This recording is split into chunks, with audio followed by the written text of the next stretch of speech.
غیرت اور بزرگ لوگ ہیں ان دل میں منہ چھپا کے بیٹھے ہوئے ہیں، ایک ایک کو کھینچ کر باہر نکالتے ہیں یہ لوگ اور مار دیتے ہیں، یہ غائب کر دیتے ہیں، اور ہماری عزتیں لٹ رہی ہیں، بچے مر رہے ہیں۔ ہم خوش ہیں کہ چلو کسی اور کی باری آئی، میں بچ گیا۔ بھائی ایک ایک کر کے سبھی مریں گے، سبھی کی عزتیں لٹیں گی۔ ہم پنجابیوں کی تو تعریف ہے، جو بھی حکمران آئے اسی کے تابع دار بن گئے، ہندو راجے، سکھ سردار، افغانستان مغل حکمران، جو بھی حاکم بن گیا اس کے غلام۔ ہماری قوم کہتی ہے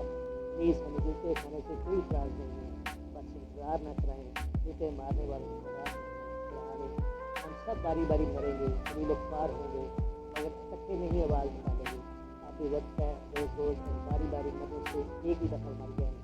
یا اس ظلم کے نظام کو شکست دے دیں۔ اور ابھی بھی وقت ہے، ابھی بھی وقت ہے خدا کے لیے ایک آواز بن کے نہ خود ہارے نہ اس مسیحا کو ہارنے دیں ان لوگوں سے جو صرف اور صرف اپنی عوام کی خاطر میں اپنی پنجابی قوم سے اپیل کرتا ہوں کہ اب ٹائم ہے، اب وقت ہے اس تاریخ کو غلط ثابت کرنے کے کہ ہم پنجابی ظلم کے خلاف اٹھنے والے ہیں، ڈرنے والے نہیں ہیں۔